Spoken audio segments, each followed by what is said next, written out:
진보 진영 정치권의 가장 혹독한 땅으로 불리는 경북에서 변화의 중심에 서 있는 인물이죠.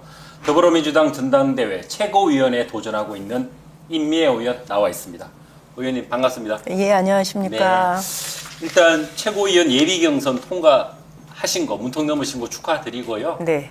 최고위원 통과 이제 본경선에 진출하게 되셨는데 소감부터 말씀 부탁드리겠습니다. 생각지도 못한 저희가 아주 네. 후보 등록하고 선거운동한 기간이 굉장히 짧았어요. 짧았죠. 네. 예, 그래서 좀 걱정이 많았는데 그래도 많은 분들이 이 민주당에서 어렵다는 곳에서 오랫동안 민주당의 가치를 지켜오고 네. 고생해온 당원들에 대한 응원의 메시지였다 네. 이렇게 생각합니다. 그래서 제가 중앙위원들한테 전화를 돌렸을 때 말씀드리니까 고민을 별로 안 하시는 거예요. 네. 그래야지 라는 말씀을 많이들 해주셨고 오히려 저한테 출마 안 했으면 네. 서운할 뻔했다. 그리고 특히 고모님들은 감동적인 이야기들을 참 많이 해주셨어요. 네. 당초 14명이었죠. 최고위원 네. 후보 가운데 본선에 오른 8명의 이름을 올리셨는데 좀 전에 말씀해 주셨습니다만 본인이 이렇게 본경선에 통과 오를 것이다라고 기대하셨습니까, 솔직히? 큰 기대 없었죠. 아, 그러셨어요? 예, 없었는데 제가 저희 중앙위원들이 460명인가? 네. 500명이 조금 안 되는 그분들한테 전화를 쭉 했어요. 그런데 그때 보여준 반응을 보면서 어쩌면 될 수도 있겠구나. 네. 저희가 권리당원 50%, 중앙위원 50%였거든요. 근데 권리당원 표를 얻기에는 저희가 굉장히 어려움이 많은 지역이고, 그렇죠. 예, 당원 수도 적지만 제 개인적인 한계가 있죠. 이게 인지도가 높은 사람도 아니고 초선 비례인 상황이어서 경북에선 인지도가 있다 하더라도 뭐 호남이나 수도권에선 그렇게 인지도가 높지 않아서 당원들의 표를 얻었다기보다는 제가 볼 때는 중앙위원들의 지지, 네. 거기에다가 호남이나 수도권의 유권자들이 영남의 동지들을 향한 네. 뭐 응원, 위로 네. 이런 것들이 합쳐져서 된 거 아닌가? 뭐 대구, 경북 외에 나머지 지역 당원들이 네. 많이 힘을 보탰다는 의미이신 것 같고요. 같은 맥락의 질문일 수도 있는데 민주당 당원들이 영남 지역 유권자들에게 손을 내밀었다라고 네. 제가 참 감명 있게 제가 그 예비경선 통과 후에 네. 말씀을 제가 들었는데 어떤 의미일까요? 저는 저희가 사실 경북이나 대구에서 선출직으로 최고위원직에 도전하는 사례가 한 번도 없었어요. 최초시죠 지금? 네, 맞습니다. 이것이 갖는 의미는 저는 굉장히 크다고 네. 생각을 하거든요. 지난 지방선거에서 역대 어떤 선거보다도 많은 지지를 대구 경북의 유권자들이 민주당 후보에게 보내주셨거든요. 네. 그리고 이 지지는 사실 계속 꾸준하게 올라오고 있는 중이에요. 근데 이분들의 다수는 내가 찍은 후보가 한 번도 당선된 경험이 있어 본 적이 없는 사람들이 네. 많아요. 그런데도 꾸준하게 나와서 투표를 해주세요. 그런데 저는 이런 유권자들의 마음, 변화되는 유권자들의 지형을 민주당은 한 번도 이분들을 어떻게 대할 것이고 이 성과를 어떤 정책으로 민주당이 품어나갈 것인지에 대해서 고민을 하지 않았거든요. 네. 그래서 늘 서운함이 있었는데 이번에는 이런 전당대회를 통해서 그런 어떤 책임감? 네. 이제 영남의 유권자들을 품고 전국정당으로 나아가겠다는 의지를 보여준 거 아닌가 이런 생각을 하는 거죠. 그러니까 이렇게 말을 걸고 손을 내민 게 저한테는 너무나 감동적인 순간이었던 네. 거죠. 네. 자, 화제를 좀 바꿔서 전당대회 얘기 좀 해보고 싶은데요. 네. 지금 민주당 전당대회 당대표 후보들 간에 이제 좀 경쟁이 격화하고 있는 모양새인데 우리 뭐 친명계로 지금 뭐 이렇게 활동하고 계시잖아요. 의료로. 어떤 때는 친명계라고 그러고 어떤 때는 친명계로 네, 분류되시더라고요, 의원님은. 저도 잘 모르겠습니다. 어쨌든 김민석 후보하고 원팀 네. 지금 구성하셨는데 네. 뭐 어떻게 판세 분석하세요? 지금 민주당 전당대회 이제. 지금은 한때 지도부 교체에 무게가 좀 실렸었거든요. 그러다가 잠시 이게 좀 혼전을 거듭하는 모습이 좀 있었고요. 네. 그런데 좀 빠르게 정리되어 가고 있다. 무엇보다 중요한 거는 이재명 정부가 이제 1년 차 지났고 아직 4년이나 남았는데 이재명 정부의 국정 운영을 튼튼하게 뒷받침해 줄 수 있는 집권 여당의 지도부가 구성이 필요하다라는 네. 생각들을 하고 있어서 이제 좀 빠르게 좀 정리되어 가고 있는 것 같습니다. 그래서 저는 뭐 제가 누구를 지지한다 이렇게 말씀드리기는 어려울 것 같고, 왜냐하면 그렇게 얘기를 했더니 어떤 당원이 전화가 왔어요. 네. 항의하는가요? 아주 항의라기보다는 정중하게 하는 말이 예. 상처받았다는 거예요. 의원님한테. 예. 예. 그래서 그 얘기를 들으면서 그럴 수도 있겠구나. 과거 역대 우리 전당대회에서 최고위원 후보자가 나는 누구 당대표 후보를 지지합니다 이렇게 공개적으로 선언하면서 네. 선거 운동한 적이 사실 없어요. 없었죠. 예, 그런데 최근에 이 당내 상황이 극단의 이제 갈등 구조로 이렇게 선거가 진행이 되면서 서로 이렇게 자기가 지지하는 당대표 후보를 선언을 하는데, 그거를 지켜보는 당원들은 어쩌면 편가르기다. 네, 이렇게 이게 보시는 건가요? 후보자들이 당원 이렇게 그야말로 진짜 편가르기, 줄 세우기 이렇게 받아들여질 수도 있겠구나라는 생각이 들어서 제가 좀 마음이 미안하더라고요. 그래서 누구를 지지하는지가 중요한 게 아니라 그 과정 자체가 좀 실망스럽다 이런 의견이셨던 그래서 모양이시죠? 네. 제가 이거는 조심해야 되겠다 네. 이 생각이 들면서 그 대신 저는 지도부는 전면 교체되어야 된다 이런 네. 생각을 하고 있습니다. 그리고 아마 제가 호남도 돌아봤는데 호남의 당원들도 무엇보다도 우리한테 지금 중요한 거는 이재명 정부의 성공이다.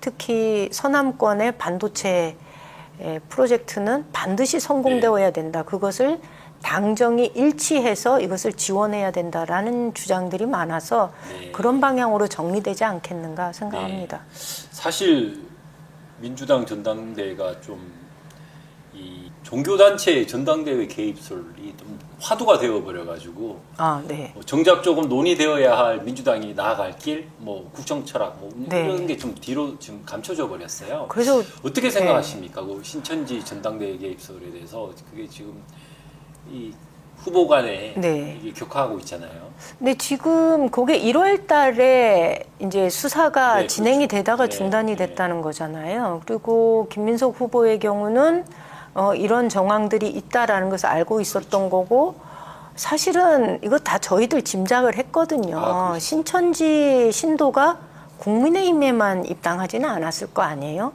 그 지역에 살고 있다면 그 지역에 뭐 이렇게 민주당 네. 당원으로도 입당을 했을 것이다. 그런데 저희가 개인이 민주당에 입당을 했는데 그 사람의 종교적인 네, 그렇죠. 성향이 신천지일 수는 있는 거잖아요. 네, 네.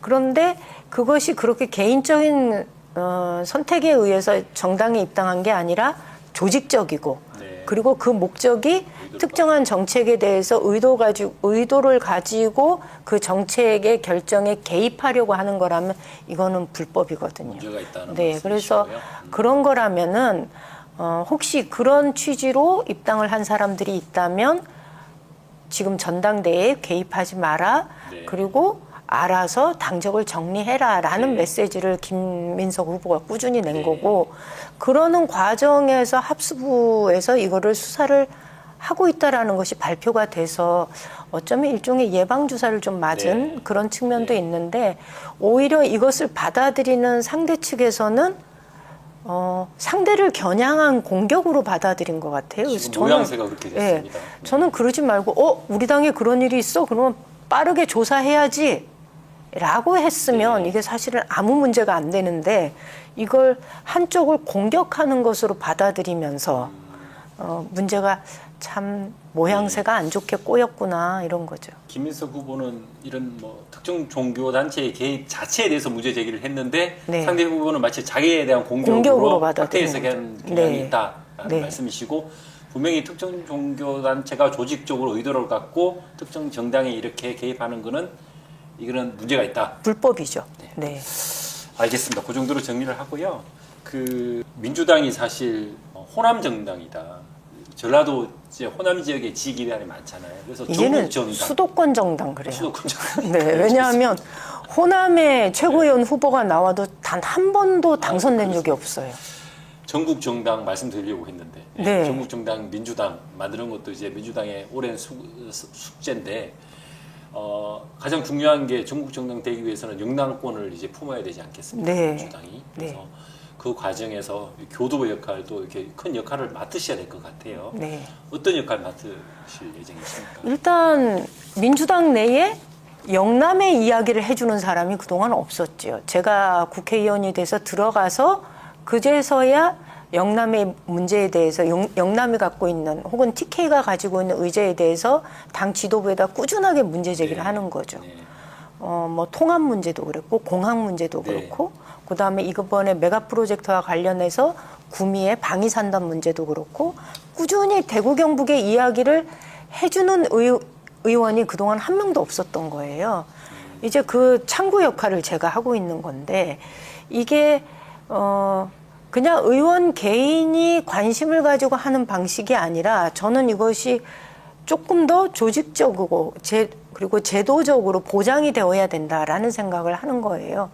1200만의 영남의 유권자들은 여전히 존재하는 거고 네. 그런데 민주당은 거기서 선출직 의원을 배출하지 못하면서 오랫동안 영남 의제에 대해서 큰 관심을 갖고 있지 못했던 거고 그나마 부산이 네. 국회의원이 몇 차례 나오니까 거기는 뭐 이제 가덕도 공항이든 뭐 해수부 이전이든 뭐 이런 문제들이 지역의 의제와 함께 어우러져서 나오는 거잖아요. 네. 저는 이제 그 역할을 제가 해야 된다 이런 네. 생각을 합니다. 그리고 또 두 번째로는 언론에서도 그리고 유권자들도 민주당의 이야기를 들을 기회가 없었던 거예요. 민주당이 도대체 무슨 생각을 가지고 서남권에 반도체 팹 투자를 하겠다고 하는 건지 그러면 대구 경북은 민주당의 머릿속에 어떤 비중을 차지하고 있는 건지 영남의 유권자들은 모르거든요. 네. 그런데 오늘처럼 저를 불러주셨잖아요. 자주 불러드려야 네, 그래서 될것 같습니다. 영남의 유권자들도 저를 통해서 민주당이 대구 경북에 대해서 가지고 있는 생각을 들을 수 있도록 네. 그 통로 역할을 제가 해야 되는 거죠. 그런 역할 맡으시려면 이제 최고위원 되셔야지 수월할 것 같은데 네. 뭐 솔직히 당선 지금 가능성 몇 %로 지금 잡혀가고 계십니까? 그거 제일 어려운 질문인데요. 그거 100%라고 생각하고 이제 최선을 다하고 있습니다. 하시겠죠? 그리고 예. 저는 그렇게 어렵게 보지 않습니다. 네. 왜냐하면 호남의 저희 당원들은요 굉장히 똑똑하세요. 그렇습니까? 네. 네. 그래서 전략적인 투표를 잘하신다. 그래서 제가 한 표, 저희가 최고위원 선거가 1인 2표제예요. 네. 그래서 한 표는 호남에, 네. 한 표는 영남에 네. 이렇게 주장을 하고 있거든요. 네. 그리고 수도권의 당원들이 좀 있는데 수도권의 당원들한테는 사실 이제 대한민국의 미래는 지방에 있어요. 이 과밀화된 수도권을 가지고 뭔가를 해보려고 하면 네. 답이 안 나와요. 맞습니다. 예, 그러면 지방이라는 이 미래 의제를 충분히 감당해 나갈 수 있는 이 지역에 대해서 이 민주당이 미래 의제를 치고 나간다라는 차원에서 적임자가 인미애다 이렇게 주장하는 거죠. 기호가 몇 번? 8번. 8번이시죠? 네, 맨 마지막 번호. 6.3 지방선거 얘기를 좀 해봐야 될 것 같아요. 이제 뭐 대구시장에 도전했던 김부겸 전 총리가 네. 결국 낙선을 했는데 우리 임미애 의원님도 많이 이제 지원도 하셨고 또 출마 선언할 때 또 눈물까지 보이셔가지고 또 언론에 관심을 받고 하셨는데 결과론적으로 우리 지역의 지방선거가 남긴 의미, 과제, 진보 진영 정치권에는 어떤 의미와 과제를 남겼다고 보세요? 민주당은 되게 큰 숙제를 받았지요. 네. 56만 8천 표. 결코 적지 최대로 많이 않은. 받은 거죠. 네, 그렇죠. 네. 진짜 많이 받았어요. 네. 한 번도 민주당을 찍어본 적이 없는 분들이 찍은 거예요. 네. 네. 그런데 그분들이 다시 민주당이 하는 걸 보고 실망해서 돌아가면 안 되잖아요. 네. 그것을 기반으로 다시 시작해야 되는 거죠. 그러니 민주당이 더 낮은 자세로 대구, 경북 시도민들의 이야기를 듣고 지역의 문제를 주도적으로 해결해 나가는 책임 있는 정치 집단으로 인식될 수 있도록 노력해야 되는 게 저희한테 남겨진 네. 첫 번째 과제고 또 국민의힘 정치인들은 계엄도 하고 탄핵도 되고 그 어려운 과정에도 그래도 여전히 사랑을 받고 있는 거잖아요. 그러면 과거보다 훨씬 더 큰 책임감을 가져야지요. 네. 그리고 서남권의 그 메가 프로젝트 발표됐을 때 이 대구 경북 시도민들이 갖는 그 허탈함을 정치적으로 이용하면 안 되지요. 네. 이제는 책임감 있는 정치 집단으로 일을 해라라는 얘기를 네. 꼭 하고 싶습니다. 그리고 시민들은 좀 정치인들이 일하는지 좀 두 눈 부릅뜨고 네. 감시 감독하셨으면 좋겠습니다. 저희 언론도 책임이 좀 무거운 것 같고요. 네. 의원님 이 부분은 어떨까요? 이번 지방선거 후에 전국적으로 좀 이 대구 경북 대구 유권자들에게 아니 너네들 결국 또 같은 진영 찍어줘 놓고 아까 말씀하신 뭐 메가 프로젝트라든가 이런 거에서 좀 소외받았다고 해서 뭔 큰 소리 치느냐 아니 뭐 선거 때 좀 잘하지 그럼 이런 좀 사실 전국적으로 대구 경북을 향한 지역적 폄하랄까요? 뭐 네. 이런 게 좀 없지 않아 있어요 사실은. 네, 많지요. 근데 사실 민주주의 사회에서 선거에서 유권자들이 선택한 거는 아쉬운 결과라도 어쨌든 존중은 받아야 되는 그것도 또 한 측면인데 그렇죠. 어떻게 극복해야 될까요? 이런 부분. 그러니까 저는 민주당 내에서 그 얘기를 많이 해요. 떨어졌다라는 것을 보지 말고 이 지지가 점점 커지고 있다는 네. 것, 이 지역의 유권자들을 바라보고 정치를 해달라. 이게 저는 당이 해야 하는 역할이라고 생각해요. 네. 결과를 보면 우리는 늘 떨어졌지요. 그래서 늘 떨어졌다고 해서 돌아보지 않으면 그건 정당이 그러면 안 네. 되는 거거든요. 그래서 결과를 또 중요하지만 이왕이면 뭐 저희도 당선이 되어서 무한 책임을 지는 그 선출된 권력이 되었으면 얼마나 좋았겠어요. 그러니까요. 그건 안 됐잖아요. 네. 그건 어쩔 수 없잖아요. 그러니 그렇다고 해서 민주당이 결과를 보고 그 지역의 유권자들을 볼 게 아니라 이렇게 늘어난 지지하는 국민들을 바라보고 정치를 네. 하는 것이 맞다. 네. 저는 그렇게 봅니다. 뭐 비슷한 맥락의 질문일 수도 있는데 이 낙선한 김부겸 전 총리에게 책임져라 공약으로 이야기했지 않냐라고 네. 또 일부에서 이야기를 하는데 네. 사기를 전제로 저는 진짜 그건 좀 정치적으로 좀 도의가 아닌 좀 주장이다라고 생각을 했거든요. 네. 아니 떨어지신 분한테 아무리 공약 때 거기에 대해서 어떻게 생각하세요? 그런 주장에 대해서는 그런 얘기를 저한테도 하는 분들이 많이 계셨어요. 있었겠죠. 예, 그러니까 한편으로는 얼마나 안타까우면 저럴까라는 생각. 그리고 그분은 또 찍었을 수도 있죠. 다른 사람이 안 찍어서 네. 떨어진 것일 굳이 수도 그랬을 기대합니다. 예, 그렇죠. 예. 그런데 제가 그때 정중하게 말씀을 드려요. 선출되지 않은 권력이 네. 무언가를 나서서 하는 것은 사실상 어렵습니다. 왜냐하면 뒤집어서 생각하면 우리가 너한테 그런 권한을 주지 않았는데 너는 무슨 권한으로 이 일을 하는 것이야 라고 물으면 대답을 할 수가 없거든요. 예, 그래서 선출되지 않은 권력에게 책임을 지우기보다는 선출된 권력에게 가셔서 무한 책임을 요구하시는 것이 더 맞습니다라고 말씀드리죠. 네. 현안에 대해 여쭙겠습니다. 3대 메가 프로젝트, 네. 순환권 반도체 산단 발표 후에 보수 진영 정치권에서는 뭐 사실 연일 난리가 났었죠. 지역 홀대다, TK 피싱이다. 이런 와중에 의원님께서 이제 부러우면 지는 것이다. 그리고 이렇게 감정적으로 격하게 규탄할 때가 아니다.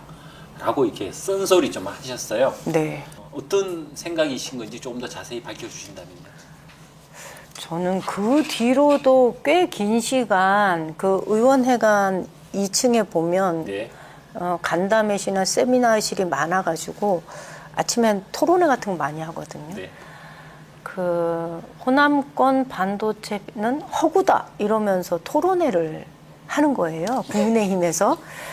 저는 사실은 그걸 보면서 좀 많이 실망스럽고 한심하다라는 생각을 했어요. 네. 왜냐하면 우리가 지금 저럴 때인가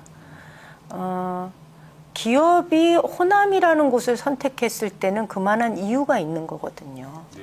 자신들이 하고자 하는 기관들이 혹은 뭔가를 하려고 할 때 그쪽에서의 지원이나 이런 것들이 충분하게 영남권과 비해서 경쟁력이 있다라는 판단을 하지 않으면 800조가 넘는 투자를 그곳에 가서 무모하게 할 리가 없다는 거죠. 네.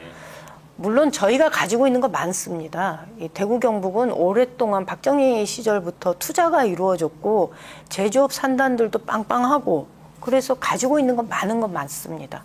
가지고 있는 것이 많지만 그래서 거기에 반도체 공장까지 와야 되는 건 아니거든요.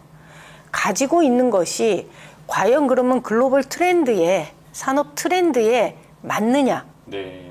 이 요구와 우리가 가지고 있는 것이 과연 일치하느냐라는 걸 본다면 실제로 우리가 갖고 있는 것과 기업들의 요구가 미스매치가 발생하고 있는 게 현실이거든요. 네. 대표적인 건 재생에너지 문제예요. 아리백 이제 네네. 말씀하시는 거죠? 아리백이 아직도 허구다 이렇게 얘기하는 분들이 많아요. 그렇습니까? 예. 그거는 법적인 규제는 아니죠. 예. 그런데 그것이 현실적으로 기업에서 경영을 해나가는데 절대적인 기준이 된다면 우리는 그거를 국제 기준이 아닙니다라고 주장할 것이 아니라 계속 뭐 카본 프리면 됩니다 이런 주장을 할 것이 아니라 그 흐름을 읽고 흐름을 적극적으로 이렇게 뭐라 그럴까 앞을 열어나가는 게 필요한데 예. 자꾸 아니라고 딴지만 거니까 갖고 있는 건 많지만 투자하려고 할 때 사실은 투자로서의 매력적인 포인트가 전혀 없는 게 지금 영남이거든요. 실속을 못 챙기는. 네, 그래서 저는 지금 우리가 해야 될 거는 호남권에 간 것에 대해서 뭔가 정치적인 의도가 있다, 패싱이다 이렇게 비난할 것이 아니라 내가 가지고 있는 것을 면밀하게 분석하고 이것이 글로벌 트렌드에 맞느냐, 만약에 뭔가 부족하다면 어떻게 준비하면 될 것인가 이렇게 좀 냉철한 접근하면 자기 좋겠다. 예. 2018년도에 SK 나간다고 구미에서 우리가 했던 일 한번 기억해 보시면요. 현수막 달고 뭐 온 이렇게. 도시 현수막 투성이었어요. 그렇죠. 거기다가 그 추운 겨울날 아이스버킷 챌린지 했어요. 남유진 전 시장. 네, 거기에 종이약 뭐 몇만 마리 접어서 48,000마리인가. 부끄럽습니다. 저도 그때 취재를 네, 다녔습니다. 그리고 기업 CEO한테 손편지 줬어요. 감정적이죠. 이런다고 기업 안 와요. 그리고 중요한 건 이 간절하게 바라고 있는 민심을 정치권은 철저하게 이용했다는 거예요. 네. 그 뒤로 뭘 준비했냐고요. 1억은 정치권이 해야 할 일을 하지 못한 것에 대해서 시도민들은 냉철하게 좀 나무라셔야 되는 겁니다. 네. 예, 그래서 저는 뭐 얘기가 중언부언 길어졌지만 아닙니다. 아주 호남에 알맹이만 간 것, 예, 호남에 간 것에 대해서 패싱이다 이런 얘기 하지 마셔라. 오히려 나는 이 문제를 그동안 기업의 난방 한계선을 주장하면서 밑으로 안 내려왔어요. 그리고 우리는 지역 균형 발전 얘기하면서도 정치인들의 그냥 그 레토릭 정도로만 이해했어요. 그것은 한 번도 성공하지 못할 것이야. 우리 스스로 좌절감에 빠져 있었는데요. 저는 이번에 기업이 내려오는 거잖아요. 호남에 내려갔는데 왜 영남에 못 내려와요? 당연히 내려올 수 있죠. 네. 그렇게 만들어야지요. 그리고 지역 균형 발전? 그게 정치인들이 맨날 구사하는 언어가 아니라 실제로 성과를 낼 수 있다라는 것을 저는 호남을 통해서 확인을 받아야 되겠어요. 그러고 나면 영남도 해볼 수 있는 거죠. 오히려 우리 지역에는 크게 보면 이게 좋은 메시지고 좋은 신호일 수 있는 거죠. 그렇게 해석해야 수도권이 아니고 된다고 지역으로 봐요. 내려올 수 있는 이게 큰 이데올로기가 그렇죠. 이제 실현이 된 거니까요. 네. 의원님 사실 이거 밤을 새워서 말씀을 나눠도 정말 핵심만 쪽쪽 이렇게 말씀해 주실 것 같은데 시간 제한이 있어가지고요. 다음에 또 나와서 네. 말씀해 주시는 걸로 하고요. 8.27 전당대회 좋은 결과 기원하겠습니다. 도와주시기 바랍니다. 마지막으로 우리 대구 경북 또 우리 당원들 그리고 대구 네. 경북 시청자들 네. 말씀. 근데 유튜브가 원래 또 전국으로 나갑니다. 그렇죠. 네. 전국으로 나가니까 네. 많이들 봐주시고요. 네. 최고위원 한다 그러니까 어느 날 갑자기 툭 튀어나온 정치인으로 생각하시는데 그렇지 않습니다. 네. 20년이 넘는 세월을 영남에서 그것도 경북에서 민주당의 깃발과 가치를 들고 살아온 정치인입니다. 영남의 유권자들, 다시 말하면 민주당에게 절대로 호의적이지 않았던 유권자들과 어떤 의제로, 어떤 태도로 어떻게 대화해야 되는지를 누구보다 잘 알고 있는 후보입니다. 저 같은 사람, 최고위원회 한 사람 정도는 들어가야 민주당의 진심, 이재명 정부가 영남을 향하는 진심을 저는 제대로 전달할 수 있다 이렇게 생각합니다. 기호 8번 8번입니다. 찍어주시기 바랍니다. 네, 의원님 오늘 다시 한번 나와주셔서 감사드리고요. 전당대회 좋은 결과 있을 것 같습니다. 고맙습니다, 의원님. 예, 고맙습니다. 네.